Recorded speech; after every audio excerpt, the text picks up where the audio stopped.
Let me go ahead and introduce Sam Ramirez. He runs Humane Pest Control Inc.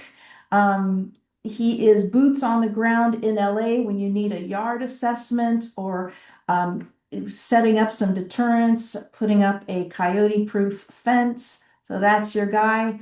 Um, Edith, thank you so much. That's his co-worker there, and she's here helping to manage everybody in this meeting. Lesley Sampson, Coyote Watch Canada. She's 3 hours ahead of us. So, Lesley, thank you so much. And Lesley, I have learned more from you in the last 3 years of your mentorship here in the United States. We were really in the dark ages with a lot of our terminology and just the way we were, doing things. And so I appreciate so much. Lesley is here tonight for some special questions. She's got great video to share when that comes around. Max Regis, go ahead and please introduce yourself. Hi, good afternoon, everyone. My name is Regis, and I'm the Chief Deputy for the Agriculture Department for the County of Los Angeles, and I'm happy to be here. Thank you. Thank you so much.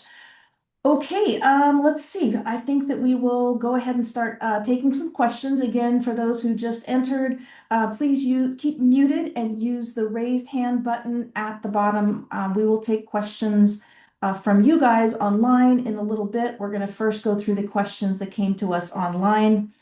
Um, the first one here, it says, explain why it's illegal to kill the coyotes around your home, which some people think it's legal to do. So let me explain a little bit about the California state laws. 465.5 is our state trapping regulations, and it states that people, first of all, to trap an animal that's a nuisance animal, it has to be doing something. And you have to target that offending animal. So it's got to be doing something wrong. It's got to be either um, destroying property or like right about to destroy property. You can't just like willy-nilly go, oh, I don't like skunks or raccoons or coyotes, so I'm just going to get rid of them all. That's not what you're allowed to do. So that's why 465.5 is pretty strict. You cannot set a trap within 150 yards of another person's house without getting that person's written consent. And that's 465.5G3. I know it quite well.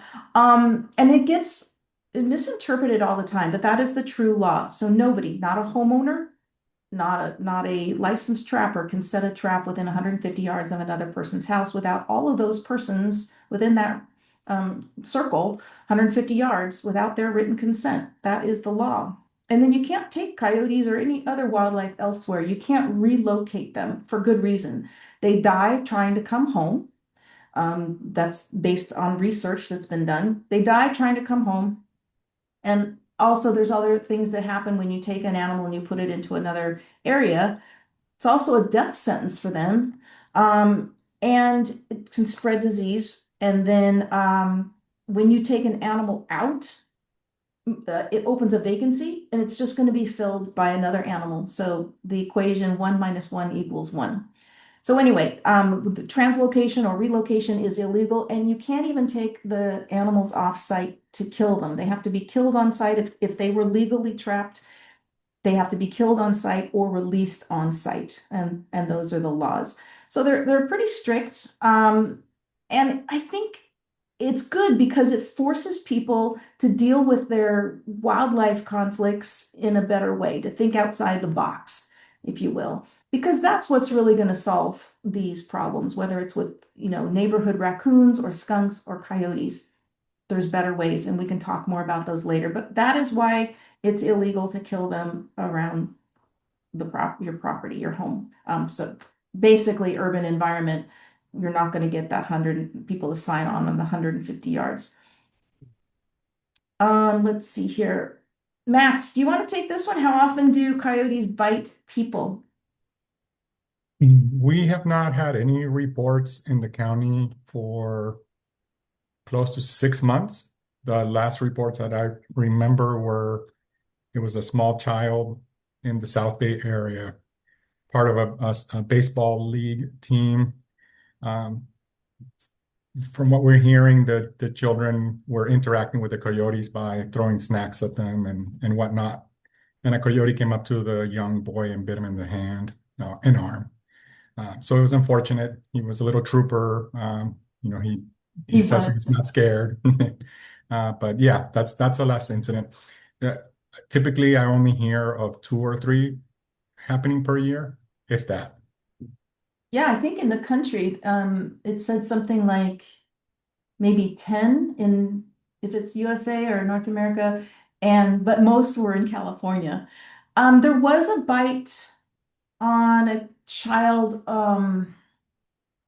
two children, and anyway, I actually answered this. Somebody on next door was talking about it, and the Fish and Wildlife actually got the coyote and tested the DNA, and it was the same coyote involved in, I want to say, three bites, interestingly.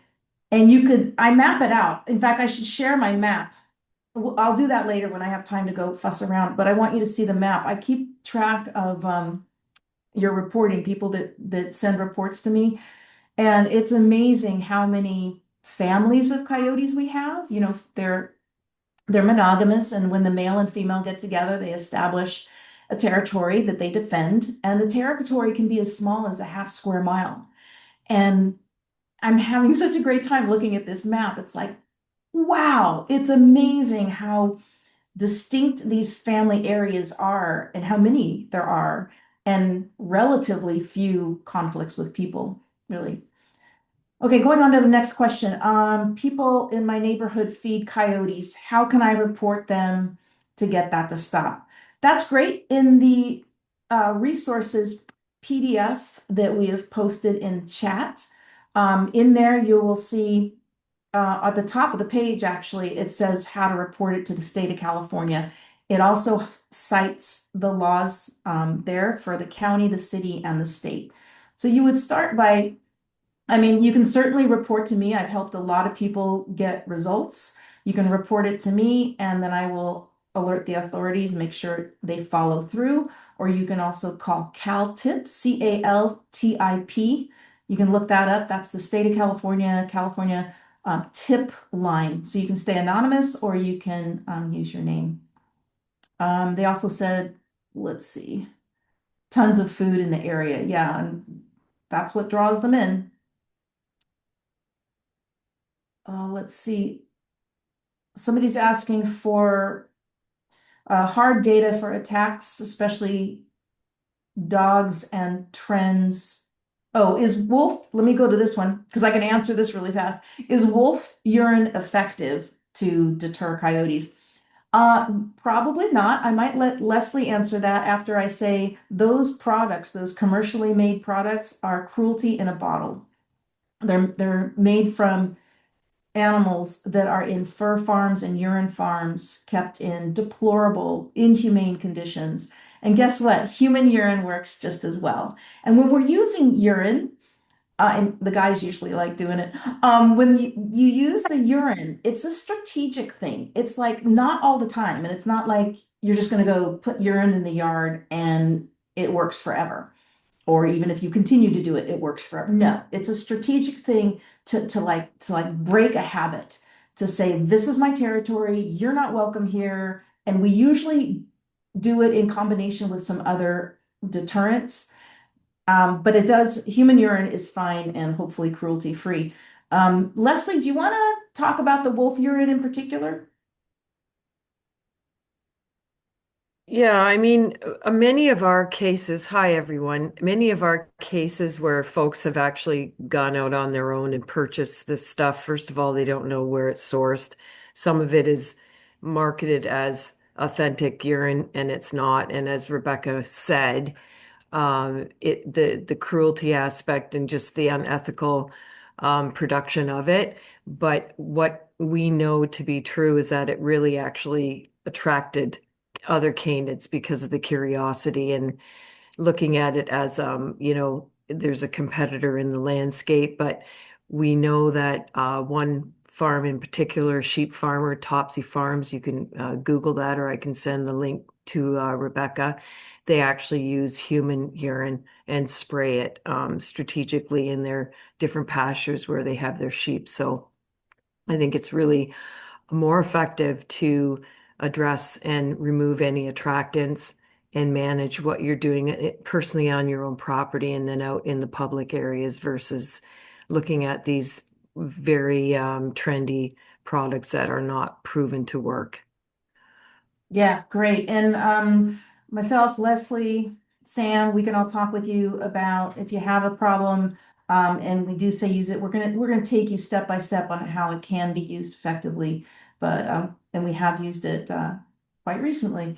Okay, let's see. How can we live amongst coyotes without them becoming nonchalant about our presence when we encounter them? I have a pack literally 25 feet from my back door. Lesley, do you want to do that one? Do you want me to repeat it? Yeah, that'd be great. Yeah. How can we successfully live amongst coyotes without them becoming nonchalant about our presence when we encounter them? And I have a pack literally 25 feet from my door. Okay, and is that one of your guest questions? Are they present here today? Is this Um, Leah, are you here? If not, I'll kind of Yeah, maybe, just yeah. So, I mean, depending on the landscape and what the land use is behind a home, if it's a farmscape, then you're going to approach it a little bit different. But I would definitely do a property audit first to yeah. see, are they just using that land because it's a resting place? Is there a den nearby that obviously is not being used now because they're not using dens now, but doing a check into the landscape. If it's forest or brush area scrub, you're going to want to get in there and see what is happening. And when, the coyotes need us to set the boundaries. They don't know that they're not supposed to be there until they do. And they know Exactly. that because we're communicating that using the aversion conditioning techniques or in general terms, hazing. So, allowing and some people are quite fine with it, but if somebody doesn't want um, wildlife overstaying their welcome, they have to be communicated to move along. And so if they're there in the dark and you don't have a pet that you're, bringing outside at night, then you would still do your yard checks as well and make sure that you remove them from the area. They need to be gone if the human is out there. So you Yeah. decide what those boundaries are. And again, everybody has different boundaries with, their neighbors and their wild neighbors. And so once you establish that, you need to communicate that and be consistent and don't allow it one day and then, tell them to go away the next day and then allow it the next day after that. You have to be consistent with that messaging. Yeah, that's a really good point about being consistent. I think some people either aren't, they kind of slack off maybe a little bit, or also follow through. Follow through is really important. You'll get coyotes that will, this is really typical, is you'll be big and loud and you'll clap your hands and go after them and they'll start to go away. They will, 100%. But what they do is they'll turn broadside at you and kind of look at you sometimes. And that's where you have to follow through. And if you can't do it, hopefully someone else in your neighborhood can help do that. Is that, human being, you need to stay, 3, 4, or more car lengths away. And you might have seen this on the video, is I'm gonna bring out a little scare stick. So this is something that, oops, you can't see it because I got my thing on, but anyway, scare stick, very scary, makes a really loud noise. Everybody that has a dog should be carrying either a scare stick with them or a trash bag tucked in, a giant trash bag tucked in their pocket that they can bring out and whip in the air as well. This will keep you safe, especially when you're walking dogs. You're going to draw the attention of coyotes if they're in the area and they're being protective of their family units, their pups. Gotta walk with one of these and get your dog desensitized ahead of time. Max, we've got a question for you coming up. what do you do when hazing doesn't work, when the coyote won't leave or starts approaching you? We've been talking about that. Here's your part. What can be done about overgrowth, like unkept conditions nearby that attract coyotes and the county, let's see, was it Department of Public Works won't address it? That's on you, Max. Yeah, I mean, a tip for everyone here, whenever you're having a problem with the county department, whichever department that might be, you need to contact your local board of supervisors. There are five of them, and you'll find that their deputies are very responsive. So call your local board office, ask to speak to the deputy, and tell them the problem that you're having. And then that'll trickle down to us and also Public Works. And it gets to us almost immediately. I mean, I'm surprised how responsive they are. And that puts the department on notice that they need to do something. So if you are having that particular problem, that's how you would address it. Great, awesome, awesome answer. Thank you. Another interesting Did I question. answer that sufficiently? Oh, yeah, that was great. Yeah. How should we properly dispose of animal remains if a coyote has killed something in my yard? Um, I'm not sure about burying it, but I think it would be okay to put it in a garbage bag and put it in the trash receptacle. That's what I would probably suggest doing. Let's see. Person is in Downey, Downey residents who escalated the city's crisis to California Department of Fish and Wildlife. Um, let's see, trying to read through here. Residents, how can we obtain a wildlife watch program? So you're talking about the California Department of Fish and Wildlife. They have a wildlife watch program. Yeah, reach out to them. I'm sorry that this sounds like a super simple answer, but honestly, they have a great program, and you can reach out to them to see if they'll come work with your community. Another thing I want to offer is that I help people too in LA area. Sam and I can come in and help you with learning how to, take whether you want to be as broad as you're taking reports of coyote sightings and responding, going out there doing hazing if it's necessary. But, you don't have to wait for the city or the state to do something. You guys can organize your own, like a block captain thing where the block captains know what to do, and it trickles down to the individual residents and they know who to call, and you can do that. So if that's of interest to you, reach out to me. We do this on a voluntary situation. So happy to help. And but you can also call Wildlife Watch. They'll be responsive, I'm sure. Palisades, let's see. My understanding that coyotes can't scale wrought iron fences. Is this true? Also, it's my understanding that coyotes, coyotes cannot jump up on a slope. Well, we have a beautiful video. It shows a coyote vaulting, like not touching anything, 4 feet. So they can vault 4 feet. They can climb very well. They can climb into trees sometimes. They're very agile and they can get easily over a 6 foot fence. Sometimes they'll just run and propel themselves up. And once they get to the top, they can pull themselves up and over. Wrought iron fences, interesting. Just make sure they can't squeeze through. But I don't know. That's a tough one. How high is it and what's at the top? Is there anything, are there columns that are like brick columns dividing this that they could get purchase on and get over? Anybody else want to add to that, Lesley? Yeah, I mean, it depends to what, do they have anything that they can climb up on before they go through the fence? Oftentimes, so where I live, folks, we get pretty good winters here.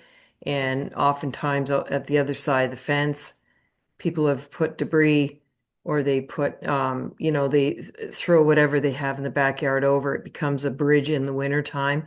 And so where you folks have this beautiful climate, you don't want to be putting anything on the other side. The other thing too, I just want to mention, we often focus on the canids, the coyote and the environment, but if you have a little dog, a fence isn't going to help you if there's a bird of prey that is Mm. around. You've got bird feeders that attract birds of prey. They're going to be in the neighborhood. So I would wildlife proof to the ecosystem, not just particularly coyotes. And you want to maybe set up a trail cam to see if you do have activity of any animals coming in. But, I just we typically won't even give advice with the fencing because we just, unless you see video of what the landscape looks like, your neighbors, what they're doing, it's kind of you're taking a bit of a chance, right? If there's an attractant there or they get stuck and they're trying to get away and they happen to go into your backyard, that's one thing. But if you have regular visits, you need to address what those attractants are first and Yeah, foremost. excellent. Yeah, and to this person who sent this in, or anybody, we're able to help you look for those conducive conditions, the things that might be attracting them, and also check the fencing around your property. Great. Thank you so much, Lesley, for that. Another one from Downey. How to deal with city and vacant property that backs up to the home? Yeah, and that's really interesting because they will kind of gravitate to places that are nice and quiet, and safe for them. So how to deal with the city on that? Um, again, Max, I don't know if you want to weigh in on this, even though it's Downey, but do you have some advice? Yeah, apologies. My computer restarted itself halfway through my talking, and I'm not sure if I had finished my point. But when dealing Yeah, with county offices, definitely contact your board of supervisors. They'll reach out to us. With the city, it really depends on the condition of the lot behind your house, whether it's improved or unimproved. Meaning, if it's a vacant parcel, you might have to do a little bit of research and find out who owns that parcel. And then from there, you can always contact the city for the Department of Buildings. I think it's building safety, and you can declare it sort of as a nuisance property. So that might be an option. For sure, if depending on where they are within the city, there are going to be some abatement processes that take place at least once a year. So if for fire mitigation issues, there might be that process that is also helpful. But definitely contact the city if you call 311 or 211 now. You can probably ask them for help, and then they'll pass you along to the right department. great. Thanks, Max, so much. And one of the last ones we're taking from earlier is how can we relocate the coyotes to a more natural habitat? So I covered this earlier, maybe not all of you were here at the time, but the coyotes aren't just coming into the city because they're being pushed out. They're being pulled in by the food that's available, the rich amount of resources, food and shelter resources that the city provides. And that's kind of the key.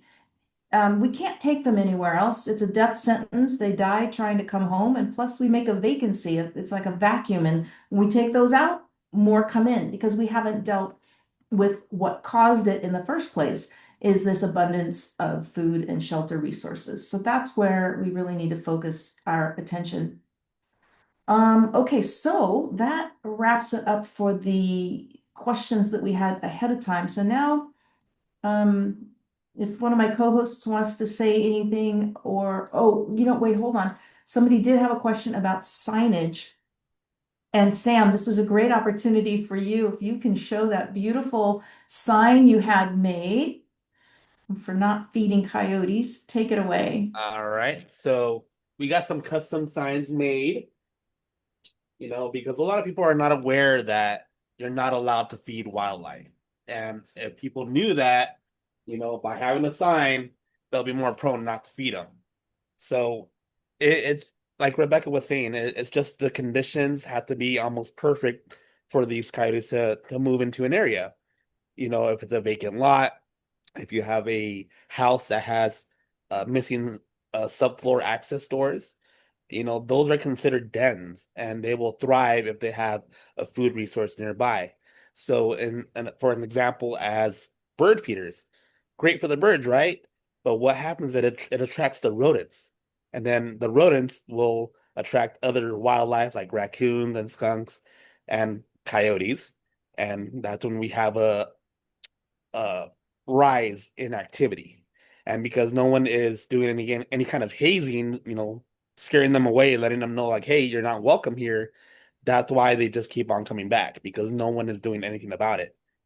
So you really got to look at what the conditions are and what is attracting them to the area. Because if you start eliminating the food resources and the shelter, you're going to start to see a lot less activity. Yeah, excellent. And that's proven by research, which is amazing.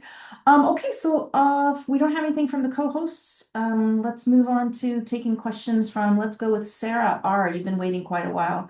Go ahead and unmute yourself.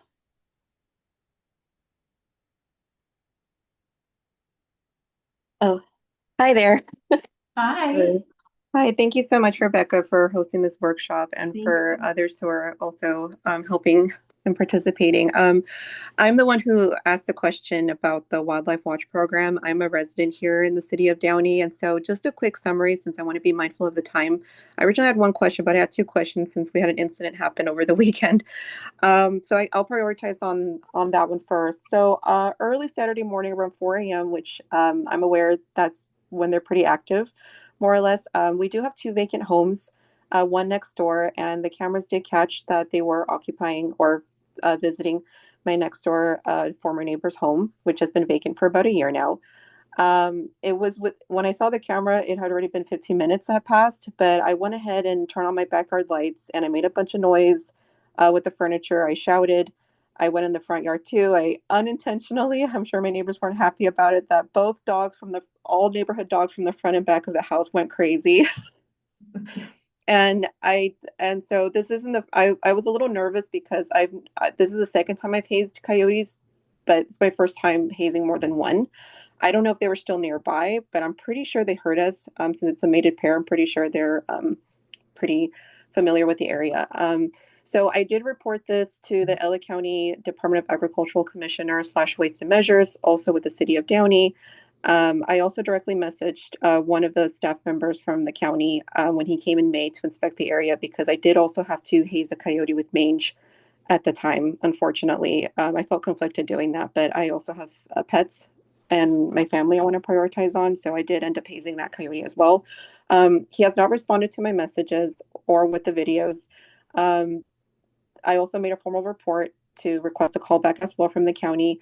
I made the report to the city. They transferred me to code enforcement, and I quote with what the code enforcement person told me. I quote, "What do you want us to do?"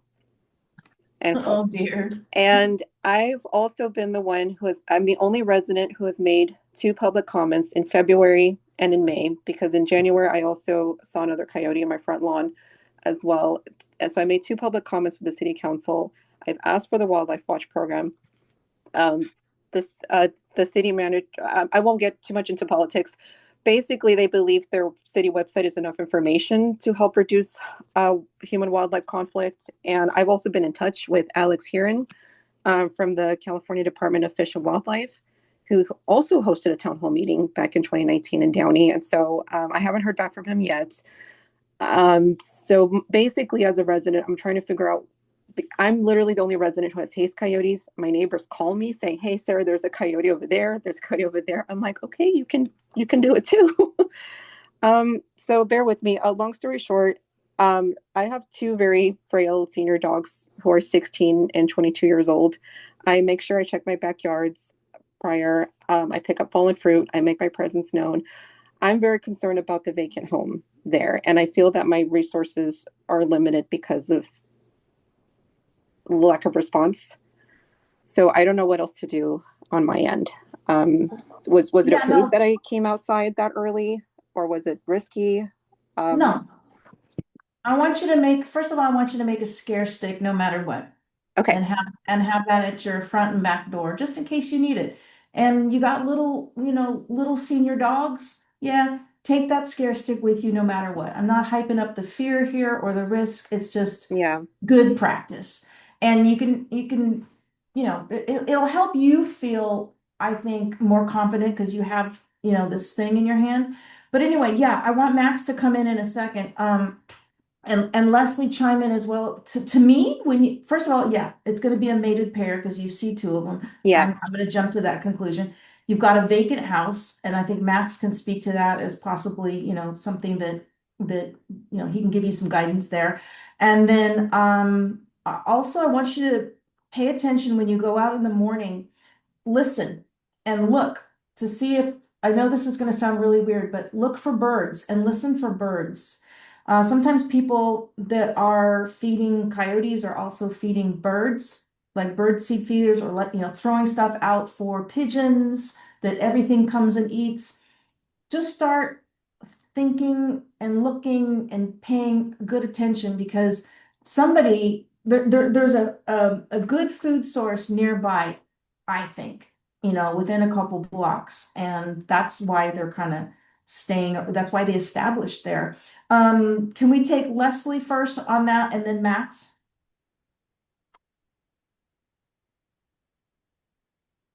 Yeah, I was just wondering how long the sightings have been at this location when you first started So as far noticing. back in January, that my cameras have seen, and then in May was with the mange coyote. He came back twice, but I was only able to haze him once. I felt conflicted just because how sick he was. But and then with the mated pair, my first time was seeing them on Saturday morning, checking the vacant house, then before they came into our front lawn. Through the Ring doorbell app, they have been sighted around the streets in my surrounding area. So I have a feeling it's the same ones from neighbors reporting them. So yeah, just from my cameras, it's probably been only once with a mated pair, as far as I know. Probably Max is best to maybe address because I know for us we wouldn't be able to do an investigation on some other property without prior written consent from the property owner. So somebody has to get in there and do an inventory to see is it just a resting place for them or what's actually happening there. So typically we wouldn't have often we don't see coyotes utilizing a vacant property for like, especially this time of year.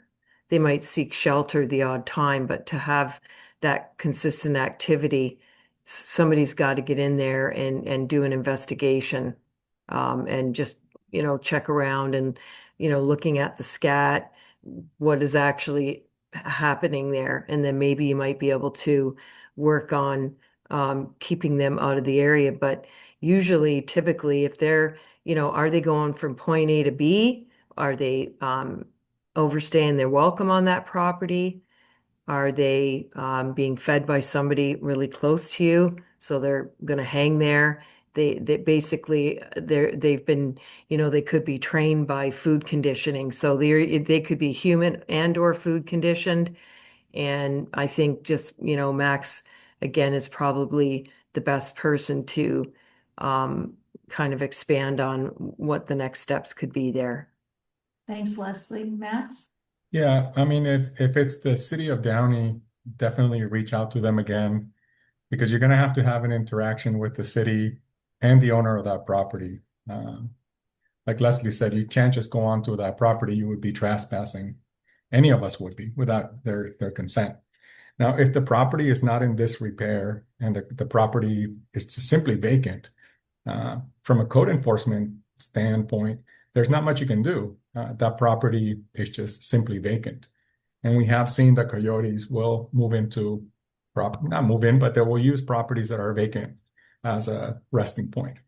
So for us at the county level to get involved, just to sort of clarify that, we go after what we call bold and aggressive coyotes. So if a coyote is exhibiting some sort of behavior like trying to attack a person uh, and goes after them, we will go out and then trap in that location. If we have the ability to do so. As Rebecca mentioned, there are some constraints there, both legally and also as far as whether it's a city-owned area or if it's a county-owned area or who owns the parcel. So if we're able to trap them, then we euthanize them on site. And I can tell you that this year that hasn't happened a lot. It's very difficult to set up the traps, catch the animals, and euthanize them. And ultimately, you don't really know if you caught the one that you thought you were going after. You're catching a coyote. It could be that the offender was a different one. So all this to say, it's a complicated issue when it is a vacant property, and the city would probably be your ally if possible, and perhaps try to, if you knew the neighbor, maybe try to reach out to them directly and say, hey, there's an issue going on here. We need your help. But unfortunately, not much more we can do from a legal standpoint. Great, thank you for that. Sarah, if it's okay, we're gonna move on to the next person. Um, I just have one more follow-up Yeah. question. So I did let the neighbor know. They didn't say anything. Again, I've been going back and forth with the city numerous times. It's Public Works that handles the Downey Cody hotline. I already mentioned how the city's approaching about hazing and deterring coyotes. They don't think community engagement is needed. They think it's just online information. And again, I already explained my experience with code enforcement. And then Siaka has also told me that there's not much they can do either. So I'm just trying to figure out what else can I do on my end just to keep my pets and family safe. Just so we can try. I know it's rare for attacks to happen.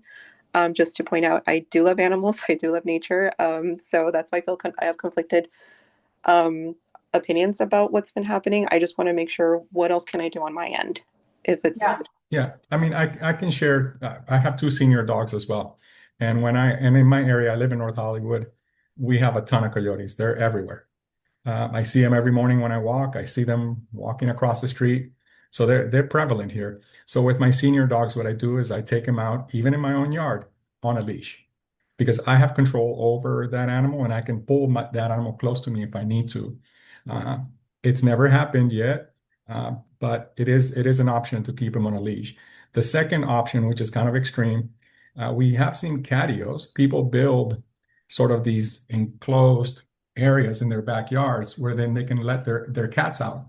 That would also work for a small dog. I know it's an investment, but you can definitely, I've seen runs, metal runs that are not that expensive that you can put up in your backyard. Doesn't look great, but it could be an area where you let your small dog out and use the restroom. So those are options to deal with it.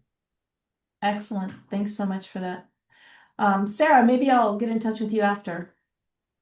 okay. Thank you. I appreciate it. Okay. I wanna definitely see that you get some assistance. All right, moving on. Jack Newman, you're next. Hi there. I'll echo Sarah's thanks and appreciation. It's nice to have such a rich source of information like this. So I'm from the Pacific Palisades, which is still very much in a state of recovery and fire remediation. And my first question was, construction, burnt landscape did naturally deter these coyotes, or will the Hmm. vacant parcels naturally attract them? And for these returning residents, what are the best and most effective strategies for coyote intervention that can be most easily implemented as the community is repopulating? Yeah, great. I'm so glad that you brought the Palisades up, and I'll go back to what I said before is like the coyotes, they're territorial, they have their territories, and even if they're burned out, if the fire sweeps through their territory, and Lesley, you can correct me if I'm wrong here, but they're going, if they're displaced temporarily, they're gonna try and go back. That's their home. And then as far as so that understanding of in the Palisades and the whole fire and people saying there's more coyotes in LA now because the fires push them. No, we're pulling them by the rich resources, food and shelter resources available to them in LA. And as far as construction sites and vacant lots, sure, vacant areas are, going to be quiet for them and fewer people are up there.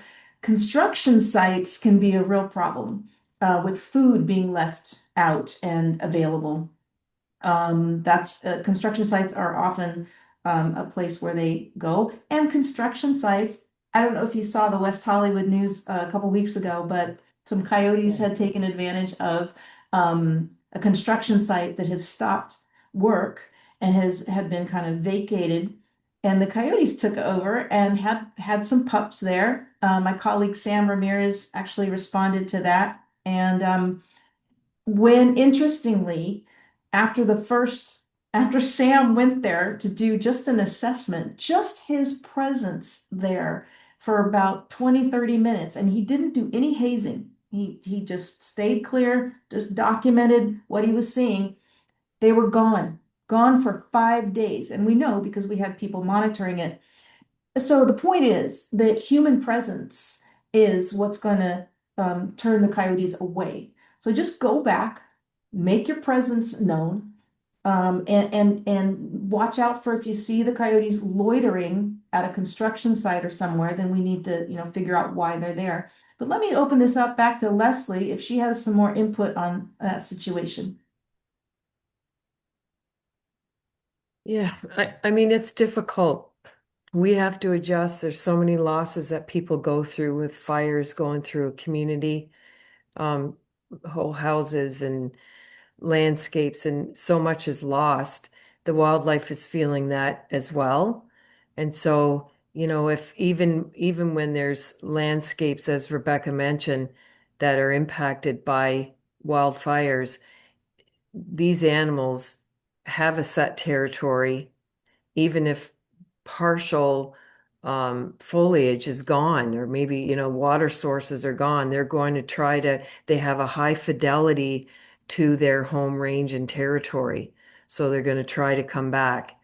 The most important thing is, as collective neighbors, and I mean, already, folks are struggling already to try to get their lives back on track, but you just want to make sure that there's that, canid safe neighborhood checklist. You want to make sure, that there's no attractants. We have cyclic families that feed on fruit trees and berries. Once those berries dry up and the fruit is gone, they move to other areas. I mean, we had one family eating from berry bushes and berry trees, and right in the broad daylight. And so we worked with that family. And I think too, it's important. We want to use this concept of hazing a coyote every time you see them. If they're going from point A to B, you want to not interfere with that. And so, everybody has their own parameters and boundaries of when an animal is too close or when you're uncomfortable. But I think we have to really appreciate and understand what's happening in that landscape. Are there pups still? Their developmental milestones might not be to a place where mom and dad can move them. So if we're hazing adults out of an area and they've got pups that are not quite developmentally ready, you could be creating more problems. So I think it's important to look at each case and each situation in its own right and appreciate, what's the history of that area there, and especially folks that are dealing with, going through fires. There's going to be some adjustments. And I know a lot of people leave water out for the wildlife as well, and you can have multi-species visiting a watering area because the water, access to water is so limited. So I don't know if I helped there That was good. That's good with insight. that, Jack. I Yes, hope in a yes, roundabout way. you certainly did. No, it was beautifully said. And just as a very quick follow-up, you sort of touched it on already. Is a community effort made up of individual neighborly efforts to coexist with coyotes? Say that again. What is your question then? The question is, to have a community effort to coexist with coyotes, is a community effort made up of an individual effort with scare sticks with proper aversion tactics? What exactly is the community effort that one can Well, I pursue? mean, what Lesley was talking about? Hmm. Okay, Lesley, I can answer that Yeah, too. Yeah, I mean, it takes a community. We say it takes a community to raise a child. It takes a community to have successful coexistence. And, let's circle back around too, because coexistence is not about being warm and fuzzy. Coexistence is about setting up those strong, consistent, healthy, safe boundaries between us and wild animals. And so, if you have one neighbor doing one thing, they want to feed the coyotes, or you have a feral cat colony that's not being managed appropriately, the food is being left out, there's proliferation of rodents, that's another attractant. If we look to coyotes, and I use this term ecothermometer, so whatever's happening in the environment, the coyotes, by virtue of their behavior, or not, are going to indicate that there's an issue there or that things are, working out really well. And so I think as an individual homeowner, you do your part. You make sure that your garbage is put out at proper times and you're doing that property audit for attractants. But then as a collective, as a community, as a street, especially again, for those that are trying to move back into a neighborhood that's been devastated by fires or construction, you're working together. And I think having that information that's based on facts and maybe having folks that actually walk around in the community and know what's happening and don't, rely on guesswork or stories that aren't proven to be evidence-based.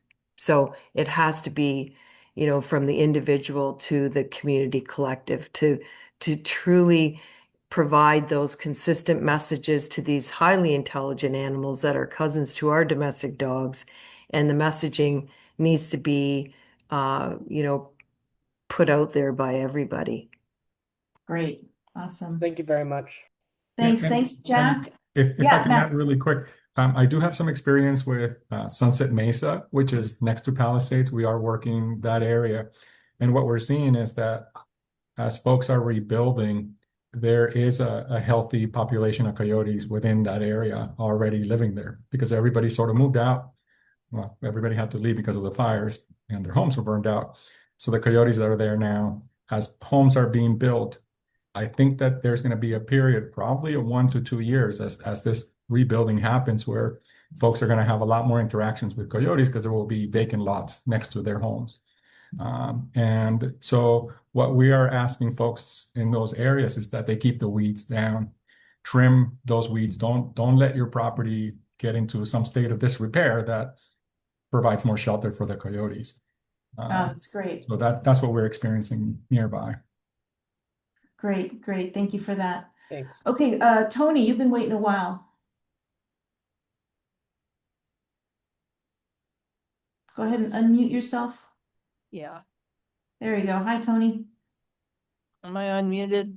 Yeah, you're Oh, unmuted. We can hear you. hi. Yeah, I live in Venice. I've lived here for 36 years and I'm a renter. And I have never heard of anyone seeing a coyote in this area until this past year. Now, when I lived in Topanga, it was expected that there would be coyotes. I mean, that's Topanga. But here, there was one next door to me on someone's lawn.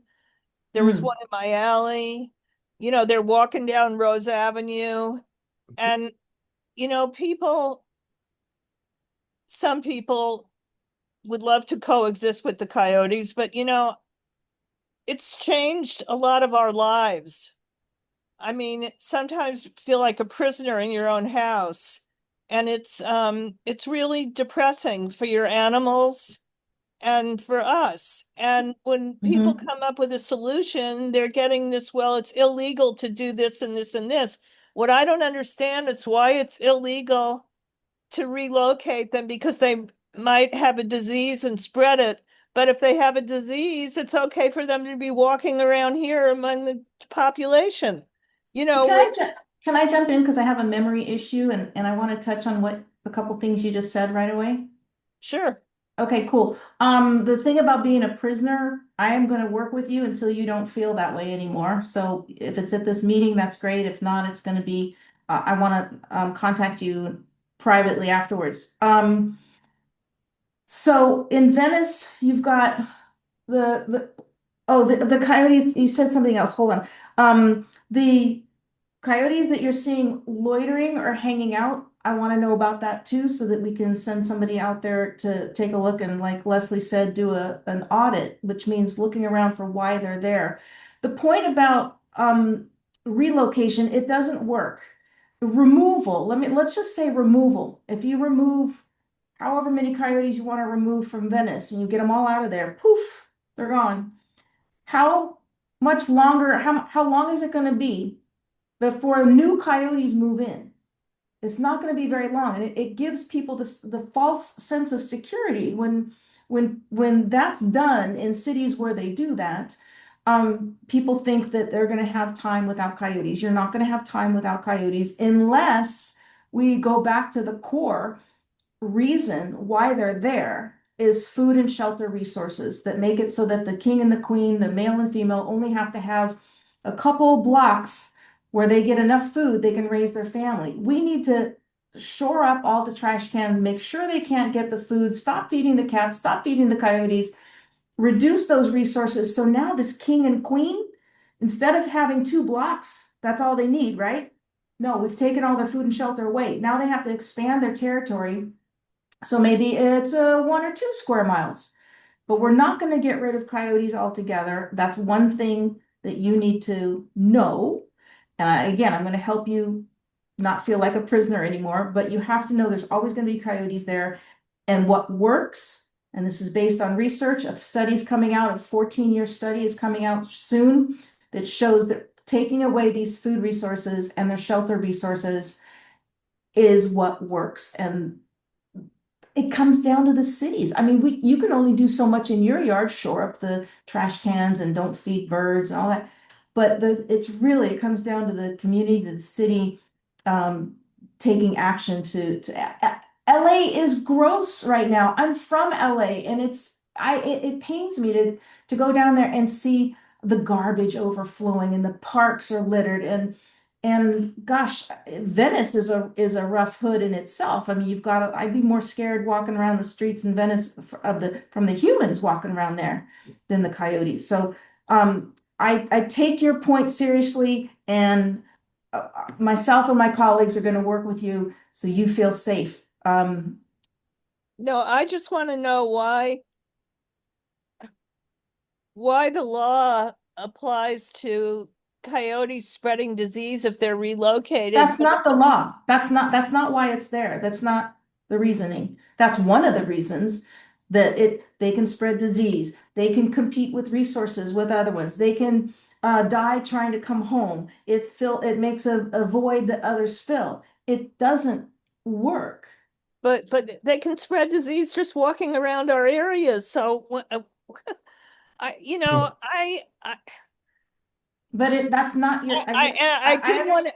I did want to point out when you were talking about fencing that I have seen numerous videos of coyotes jumping over 10-foot fences. That's fine, but Four, there's one four that's foot, five. Hold on, Eugene. 4 feet would be nothing, 4 There's feet. or who is it? No, it's Tony. Tony, there's a Yeah. 5.5 foot fence design that was designed in 1979, published in 1981. It's a coyote-proof fence and it's only 5.5 feet high. Okay. Well,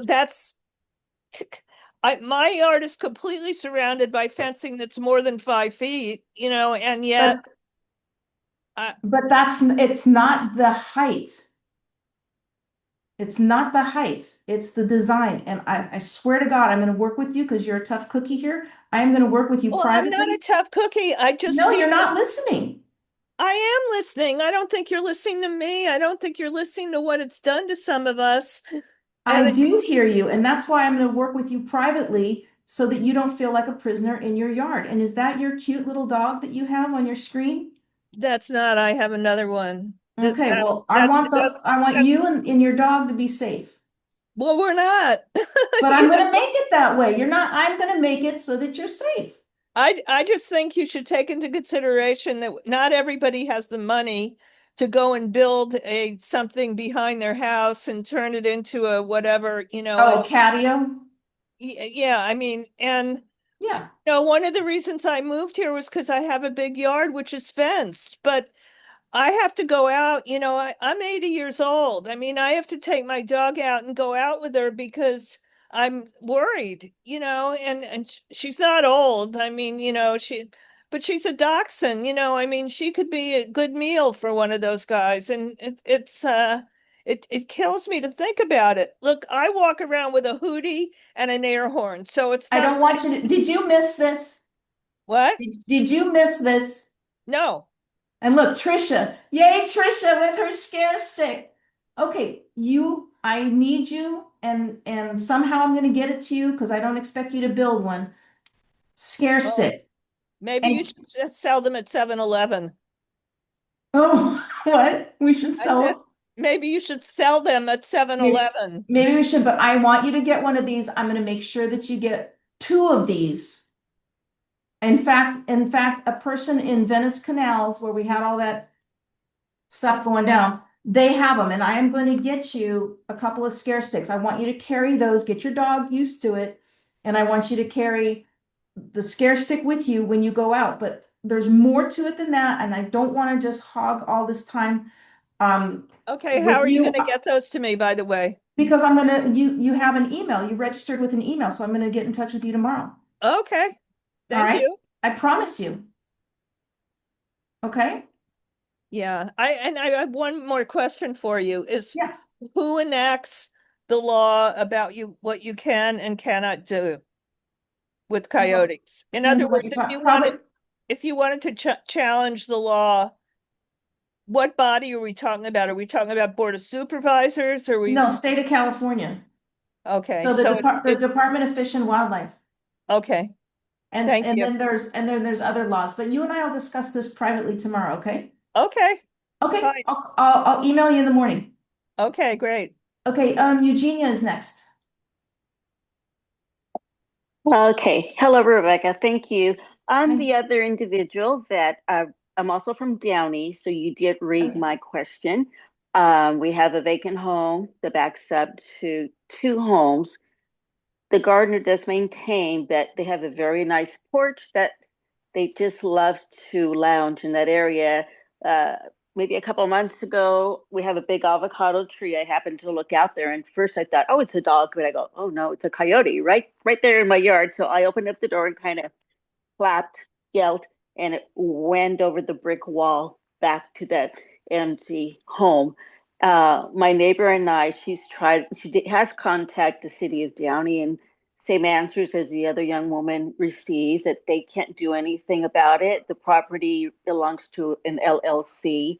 So we wanted to know how can we, I don't know what area of Downey the other young woman is, but we try to tell neighbors that have dogs, don't leave the dog food out. A couple of them have missing cats. I have a cat of my own, but he's strictly indoors.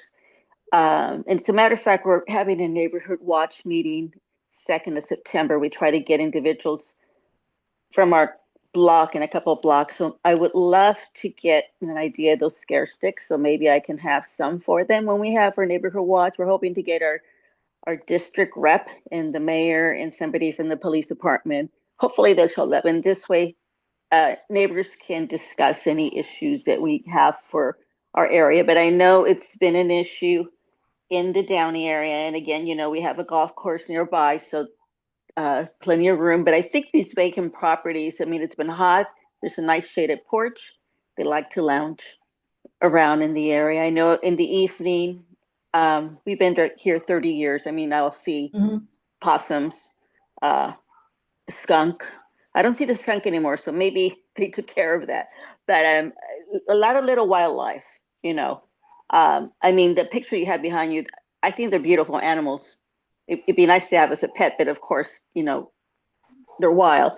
But if we can do something to work with, like again with the city, we've had no answers as to what to do. So maybe if these vacant homes, if they were to do something, because I mean they'll go to vacant properties And if individuals will understand, don't leave your dog food out. If you leave for the day, they know there's food. They're going to go where the food is available.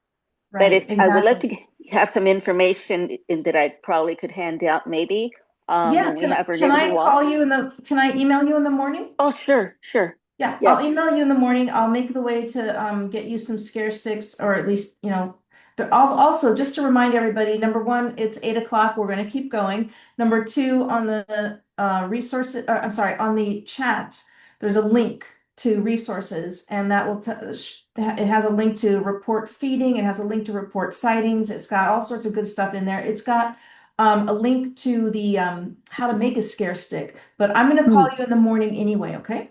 Okay, thanks you. Thanks a lot. Okay, thanks for being here tonight, Mark. Ready. Okay, hi. Hi, Mark. I also have two small senior dogs, and I recently got a really loud air horn to possibly like scare them away. And Your neighbors like you a lot, huh? I've never hit the Okay, horn. good. But I mean, if there's like coyotes trying to attack I mean, look, they're little. I know, I saw it, so cute. But you know what? I don't know if you were here when I said it before that urban coyotes, the noisemakers don't work as well with them because they're used to artificial noises like horns and sirens and things. So that's why we really recommend the scare stick because it's Scare stick. novel, it flashes light, and it makes crazy noise, and it makes you taller and bigger. I'm definitely going to get a couple of those. Um, I'm also thinking about getting a citronella spray. I mean, I don't want to hurt them, and I would never carry mace or pepper spray or anything like that. But citronella, is that No, I wouldn't do that because if you spray and there's a light breeze, it's going to go right in your dog's eyes. You're going to miss, and it's not giving the message that you need to give to these animals. The message has to come from the human body. You're going to go. That's why projectiles don't work. Paint guns don't work. paint guns? So, and Leslie, would you like to speak on that part? Because that's important. People think that they can just hit them with a paintball gun and they're going to go away. Yeah, look, the best messaging is the human, the voice, your energy, your presence, whatever it is. Especially, I always tell folks, coyotes that live in cityscapes, they hear horns, they hear whistles, they hear laughter, fighting, all sorts of different auditory stimuli. So, the you being out there present and making sure again, do your property audit, what's happening around there. Do you have, rodents? Are there fruit trees nearby? And it might not be necessarily your property, Mark. It could be, close neighbors that might also be attractive to a coyote passing through. Sprays are pretty iffy. I mean, if you're in bear country, it's a must. But for a small coyote, especially if you have pets yourself, like Rebecca said, it can be really risky. And you want to be communicating to that coyote to get lost long before you're spraying that, because you're going to have to get pretty close. And so if you're able to, you have two dogs, you said, Mark, two Yep, little ones. two little Yeah. ones. Yeah. So you're, being at practicing lifting them up and, also, are you having visits? Or do you see scat in the backyard? Do you have trail cams or your door cams? That's pretty reliable doing that as well. But you never know when a coyote could be dispersing from their home range and passing through your property. So, it's always great. I think Max said, for him, he just is always using the leash going out in the backyard. And so, I always, I mean, I have 100 acres of forest behind me. I have every type of, larger fox and coyotes and deer and everything. And my dogs, were big dogs as well, but they were never out unattended. And I know sometimes it can be a real pain when it's in the middle of the night and they have to do their business, but we really do need to go out with them. And you don't want them eating something. as well. A dead rodent that's eaten rodenticide, like that's a whole other side of things, folks. If you're not out there checking your property, you could have animals that have consumed high amounts of rodenticide poisoning, and then your little one, you don't even know that they've eaten it. So, again, get out there, engage in your backyard. If there's fruit trees there, you don't want to it's hard too, because you want to have those beautiful bushes and the whatever foliage you have, your landscaping. But I just would definitely always be out there. And like Max said, have your little ones on a leash, unless you're guaranteed, which how can you, that there wouldn't be, a coyote maybe passing through. And again, birds of prey, depending on the weight of a small dog, they don't know the difference between your dog and a rabbit moving around down below. And so if you have bird feeders out overflowing, they're going to attract all sorts of wildlife coming to the table for dinner. Yeah, it's not so much the backyard. I have a tiny backyard, and my dogs are never outside without me standing there with like a broomstick. But it's more about when I'm walking them, like in the morning. Yeah, yeah, scare stick. Scare We'll stick. get you those, yeah. Okay. Yeah, and with the spray, it's why I was thinking about the blowback, and that's why I Yeah. opted for the citronella, which is really just mosquito repellent. Yeah, I don't want to spray mace because that would just blow right back into me, my nah, face or the dogs or I wouldn't use the spray. You'll be fine enough with the scare stick and the leash. perfect. Okay, Yeah, thank you. yeah. Thank you so much. Thank you. Sure. Lori, you're next. Lori Folks, Woods. Rebecca, I'm gonna say bye Oh, to everyone. I'm so you have sorry. been And 3 hours Lori, ahead. thank you Thank you so so much, much, everyone. Lesley. You folks are Mwah. wonderful human beings, and it was Thank my honor you. and pleasure to meet all of you tonight and to share. And I wish you all the best, and always reach out to us as well. Rebecca can get a hold of me if you ever want to chat or anything like that. But thank you so much. And Max, it was a pleasure meeting you. And yeah. Folks, you have a good night. It's after 11 for me. It's Oh time my for God, me go to to go bed. to bed. Good night. I'll talk to you tomorrow. Bye-bye. Bye-bye. Bye. All right. Okay, I have really quick questions. One for Max. When you do the trapping on site in the city, um, how do you euthanize the coyotes? They are shot. You shoot them in the city? Correct. So We have the authority to do that. And hence why the site, choosing the site is so important. We can't be too close to a home. It has to be somewhere where the trap that we set initially is away from other dogs, feral cats, uh, children, anybody that might just wander onto that trap. So once the animal is trapped, it is shot on site. Okay. Because I'd heard that some trappers carry CO2. So that is another mode of euthanizing them. If you find it, then what they'll do is they'll throw CO2 into the den and then close it with a piece of plywood and Ah, stand over it, and it kills the whole family inside the oh, den. Yeah, seems it's very inhumane to Yes, me. and Yeah. I'm being as blunt as possible so that people understand what Yes, it is what that the you're starting when you initiate that process. That's what happened. There is no live outcome. Yeah, yeah. No, that's good. terrible. Thank you for being Yeah. so upfront Yeah, about I that. appreciate that. Yeah. I want to let people know, like, this is what, Yeah. when you want to trap a coyote, that's what's going to happen. So, We okay, had the a other, horrible situation happen in Venice recently, and it's under investigation where a trapper set a trap, caught the coyote. It was a legally placed trap. Illegal, I want to be clear with that. And the warden couldn't get there in time, and the trapper left with the coyote in the back of the truck, and it was killed. And then less than a week later, um, one of the pups was found emaciated. So, I mean, it killed one of the family poor members. thing. So, Yeah, yeah, it's really bad. It's not the yeah, right move in most cases. Some cases there are, and let me just say that, shooting them, is more humane than the CO2. So at least it's done swiftly and it's done by a professional when it has to be done. But there's other ways typically to Yeah. mitigate problems. Lori, did you have That's another it. question? Yeah, real quick question. What do you think about coyote vests for small dogs? You know, I haven't heard of a coyote going after one with a vest on, you know, so I don't know. Okay. Maybe it's just like, this on the dog. I don't know, but I have not heard anybody say that their dog was bitten when it had a vest on. Okay. And just FYI, I have two small dogs. I've never had a coyote. I've seen coyotes dozens of times. I've never had a coyote problem.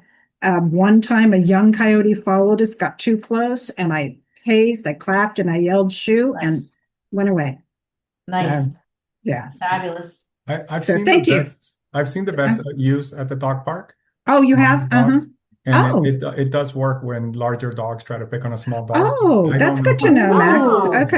that's really good to know. but I'm not Mhm. sure for coyotes if it would be the same. So Okay. Well, thank you for that. I appreciate it. And thank you for this workshop. I really appreciate Great. it. Thank you so much for being here. We've got Miriam. Let's see. I just have two short questions. So I have one of those personal safety alarms that makes a strobe light and noise, like a shrill noise. Are those effective? Like an ambulance? Yeah, kind of. It's just I haven't heard it very much because I know there's coyotes all over my neighborhood. I haven't run into any myself when I'm walking my dog. I would say it's like an ambulance. It's like, okay, flashing they lights and just go, sirens. I hear that all the yeah. time. Okay. And Yeah, then so the the other noise, thing, just really to be clear, noisemakers do not work as well on urban coyotes as you would think. but a strobe light also doesn't work. No, it Okay, has to come from you. Get a scare stick. I want to get a scare stick. So can you put me on your list? Yeah, that resources page will tell you how to make one. There's a video of how to make Okay. one. Super easy. All the stuff is really cheap and it's from Amazon. You'll have to get probably 12 sticks in a container, but make them for your neighbors.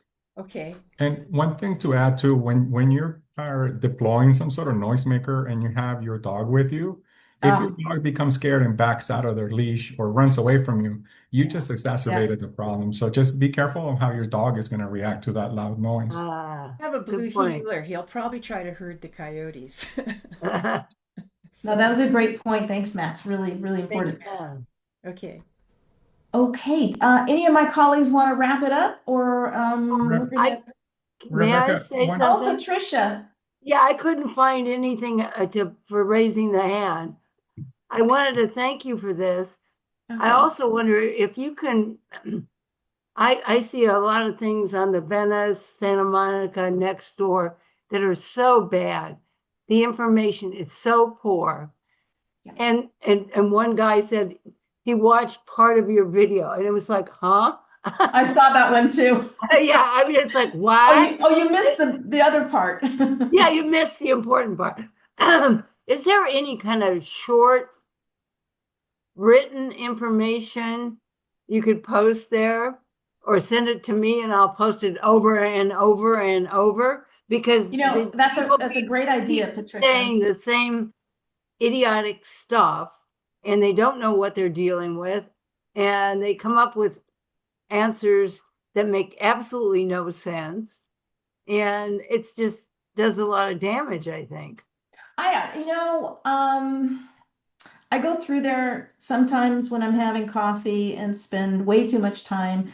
But you know what? When we fire out the facts, it's like putting water on a fire and they shut up. It's like this one lady had a great question and she had the facts wrong and she was acting on the facts. In fact, it was about those bites and stuff. And so I looked it up. I took a couple hours of time. I looked it up. I wrote it up, and seems to have quieted everything down. It's like there are a heck of a lot more dog bites than coyote bites. You just got to keep throwing the facts out there. Yeah.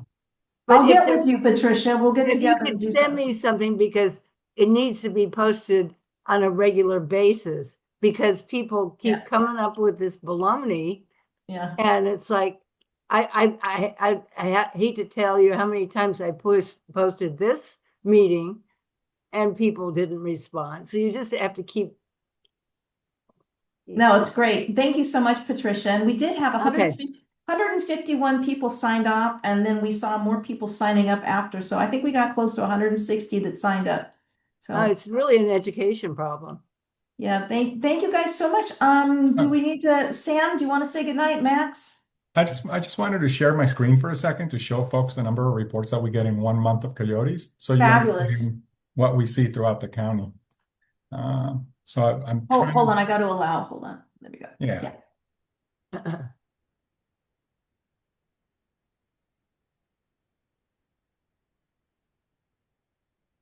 All right. Are you seeing a map? It's not there No. yet, but there might be a delay. It says started screen sharing. There we go. All right. Wow. So just to show you, that's what we have in LA County. That's in 1 month. Wow. But they're everywhere. They're everywhere. And some of the parts that we hear, like around Marina del Rey, Beverly Hills, notice that there's a lot of sightings. They're Yeah, so everywhere. green is sightings, is that it? Correct. Mhm. Yeah.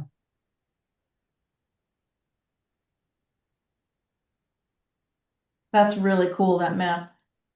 Yeah, and some of the areas where you don't see, like for example, North Long Beach, etc., those are industrial areas, so there might not be as much reporting.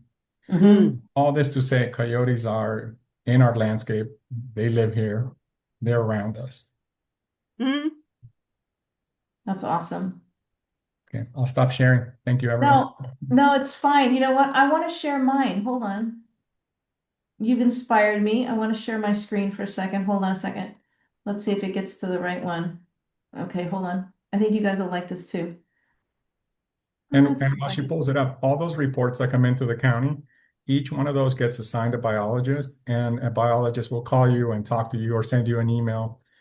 Sometimes we have issues where people are not putting their full information on there, so we're not able to contact you. So make sure when you report something to the county or to Rebecca that you put all your information, including your cell phone number. Yeah, definitely use the county. They're awesome. And of course, I would love the data. I'm tracking the families. Everything you see in all the green dots, that's a family. That's an identified family, male and female. And then I color code it. I think this is, yeah, the Los Angeles one. I color code them so that I know from afar what it looks like. Um, Here, the karate chop is where Sam has booted him out from either under a house or whatever. So that's my, so I have it all, the symbols, and I've got the color coded. So I just wanted you to see that I was doing that. What else? Let's see. Sam, do you want to say a good night and close us for the I evening? think we Oh, have wait, hold one on, last question. Rosemary. Yeah. I just have one quick thing, and this is because I'm gonna do this for my mom. My mom is 80, and we have two doggies, and she walks them in the morning, and and I'm gonna get rid of the bullhorn because obviously that doesn't work. So, but she her first language is Spanish, and so I'm going to ask if there's other resources that could be downloaded. I'm gonna translate obviously the PDF for her, and I know that you can quickly do it through through Google, but I was wondering if there were resources in Spanish for the communities out here. I'm actually in West LA, so I'm not in Downey, so I'm in another area. Although there have been a lot of sightings even in this area. So Yeah, definitely. They're everywhere. So I don't know if any, maybe the county has some. Yeah, so our website is in all the languages. You just need to go to our website and then toggle whatever language you want.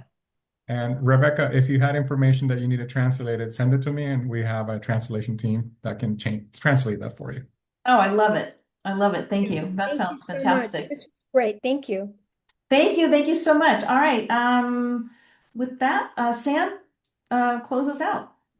Yeah, well, thank you everyone for joining us today. It really means a lot seeing everyone have so much interest and what can be done in these scenarios because it's not just one person, it's multiple people that are dealing with the same scenario.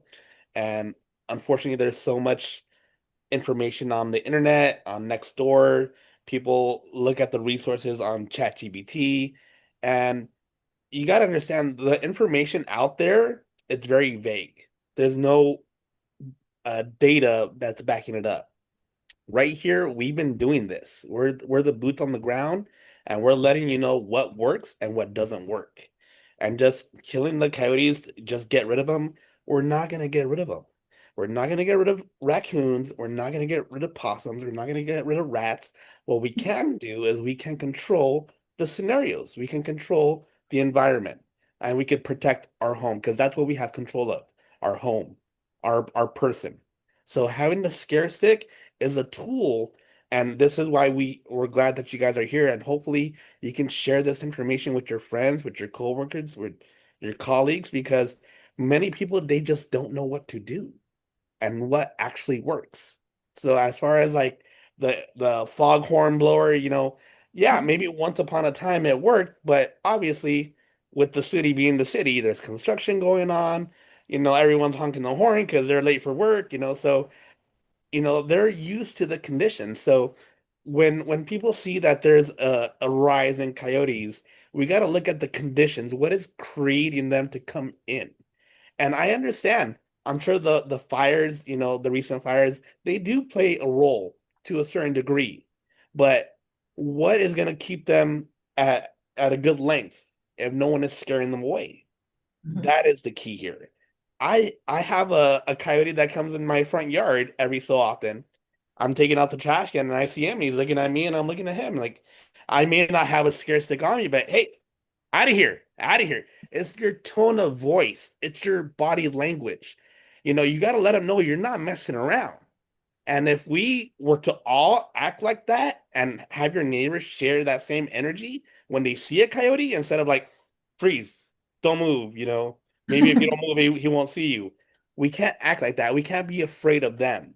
Yes, we share the land, but this is our territory that you cannot enter. And if you are, get out of here.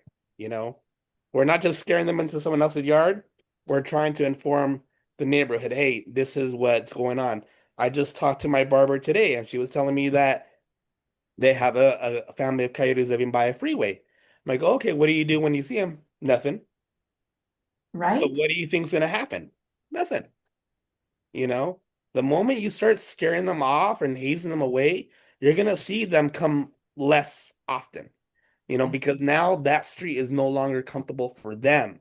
Now we have a crazy guy waving a scare stick or a crazy lady waving a scare stick. Good, good.